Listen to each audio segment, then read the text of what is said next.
Évangile de Marc, chapitre 5.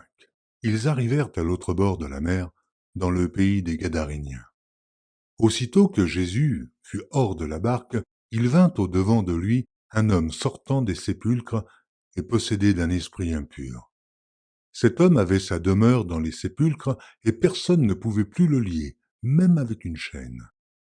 Car souvent il avait eu les fers aux pieds et avait été lié de chaînes, mais il avait rompu les chaînes et brisé les fers, et personne n'avait la force de le dompter. Il était sans cesse nuit et jour dans les sépulcres et sur les montagnes, criant et se meurtrissant avec des pierres. Ayant vu Jésus de loin, il accourut, se prosterna devant lui, et s'écria d'une voix forte, « Qu'y a-t-il entre moi et toi, Jésus, fils du Dieu très-haut ? Je t'en conjure, au nom de Dieu, ne me tourmente pas. » Car Jésus lui disait, « Sors de cet homme, esprit impur. » Et il lui demanda, « Quel est ton nom ?» « Légion est mon nom, lui répondit-il, car nous sommes plusieurs. » Et il le priait instamment de ne pas les envoyer hors du pays. Il y avait là, vers la montagne, un grand troupeau de pourceaux qui paissaient. Et les démons le prièrent, disant, « Envoie-nous dans ces pourceaux, afin que nous entrions en eux. » Il le leur permit.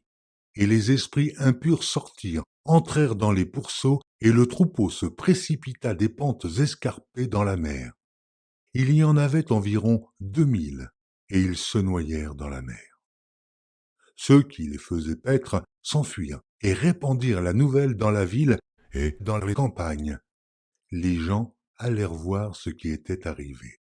Ils vinrent auprès de Jésus, et ils virent le démoniaque, celui qui avait eu la légion, assis, vêtu et dans son bon sens, et ils furent saisis de frayeur. Ceux qui avaient vu ce qui s'était passé leur racontèrent ce qui était arrivé au démoniaque et au pourceau. Alors ils se mirent à supplier Jésus de quitter leur territoire. Comme il montait dans la barque, celui qui avait été démoniaque lui demanda la permission de rester avec lui. Jésus ne le lui permit pas, mais il lui dit, « Va dans ta maison, vers les tiens, et raconte-leur tout ce que le Seigneur t'a fait et comment il a eu pitié de toi. » Il s'en alla et se mit à publier dans la Décapole tout ce que Jésus avait fait pour lui, et tous furent dans l'étonnement. Jésus, dans la barque, regagna l'autre rive, où une grande foule s'assembla près de lui. Il était au bord de la mer.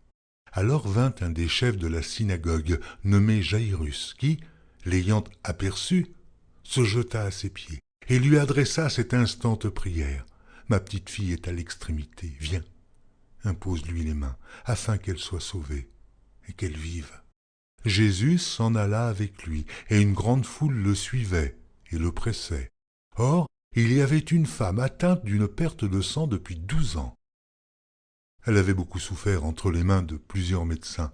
Elle avait dépensé tout ce qu'elle possédait, et elle n'avait éprouvé aucun soulagement, mais était allée plutôt en empirant. Ayant entendu parler de Jésus, elle vint dans la foule par derrière et toucha son vêtement, car elle disait, « Si je puis seulement toucher ses vêtements, je serai guérie. » Au même instant, la perte de sang s'arrêta, et elle sentit dans son corps qu'elle était guérie de son mal. Jésus connut aussitôt en lui-même qu'une force était sortie de lui, et, se retournant au milieu de la foule, il dit, « Qui a touché mes vêtements ?» Ses disciples lui dirent, « Tu vois la foule qui te presse et tu dis qui m'a touché ?» Et il regardait autour de lui pour voir celle qui avait fait cela. La femme, effrayée et tremblante, sachant ce qui s'était passé en elle, vint se jeter à ses pieds et lui dit toute la vérité. Mais Jésus lui dit, « Ma fille, ta foi t'a sauvée. Va en paix et sois guérie de ton mal. » Comme il parlait encore, survinrent de chez le chef de la synagogue des gens qui dirent « Ta fille est morte, pourquoi importuner davantage le maître ?» Mais Jésus, sans tenir compte de ces paroles, dit au chef de la synagogue « Ne crains pas, crois seulement. » Et il ne permit à personne de l'accompagner, si ce n'est à Pierre, à Jacques et à Jean, frère de Jacques. Ils arrivèrent à la maison du chef de la synagogue, où Jésus vit une foule bruyante et des gens qui pleuraient et poussaient de grands cris. Il entra, et leur dit, « Pourquoi faites-vous du bruit, et pourquoi pleurez-vous? L'enfant n'est pas morte, mais elle dort. » Et ils se moquaient de lui. Alors, ayant fait sortir tout le monde, il prit avec lui le père et la mère de l'enfant et ceux qui l'avaient accompagné, et il entra. Et là, où était l'enfant? Il la saisit par la main et lui dit, « Talitha koumi », ce qui signifie, « Jeune fille, lève-toi, je te le dis. » Aussitôt la jeune fille se leva et se mit à marcher, car elle avait 12 ans, et ils furent dans un grand étonnement. Jésus leur adressa de fortes recommandations pour que personne ne sût la chose, et il dit qu'on donna à manger à la jeune fille.